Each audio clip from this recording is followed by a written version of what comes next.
Rather than having in-depth interviews one-to-one, we converse with our participants just like we would with friends over WhatsApp.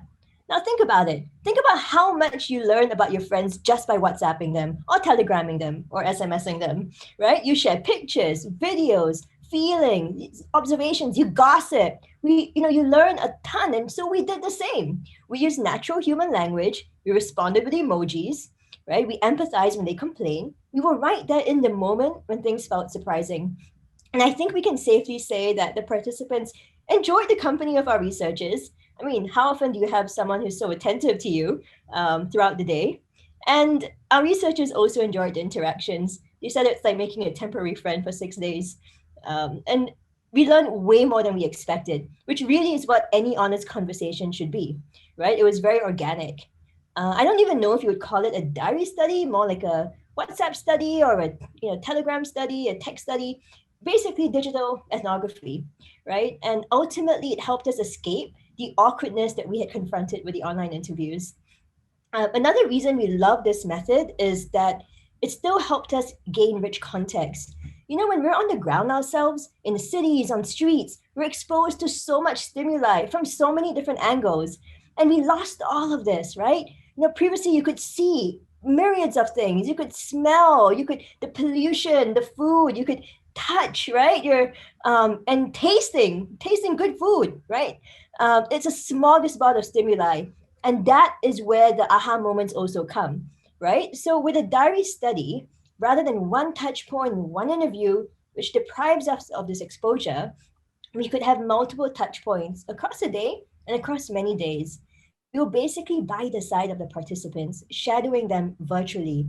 This method doesn't completely replace being on the ground, but it was a good substitute, good enough for what we needed. And the whole point of having many touch points is to open ourselves to data from the unexpected corners of people's experiences. And how did it work? So very briefly for participants, we would start with a briefing to discuss their preferences and their constraints, and then end with a debrief to deep dive into curiosities that we couldn't really get hold of through text at the end of the 10 days, right? For stakeholders, they would join the debrief at the end of each day. So we'd sit down, download what we learned, and we would feed their questions into the next day's conversations, day to day. So in a sense, it's like the stakeholders were a part of the research trip, like a virtual excursion through this methodology. And so the pandemic essentially forced us to lean into methods that were a bit more lean, a bit more agile, and a bit more flexible. So we not only simplified our methods, but the tools, as you can see, right? Our default initially was to use Zoom or Google Meets, because that's what we use at work. But we was truly struggling, especially when users are not only not very tech savvy, but also have poor internet connection. These two things were a disaster for any online interview. As Henny mentioned, people literally disappeared. Who's that person? Where's that person? It's like you have to regroup, right? It's quite disruptive. So when we're simply having a conversation and not sharing anything confidential, we just opted for everyday tools. So this photo you see over here is actually a focus group that we ran with people from all around Indonesia on WhatsApp. It was that simple.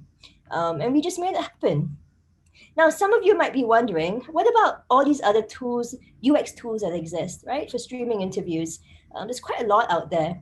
And we've tried some of them, but here's our take.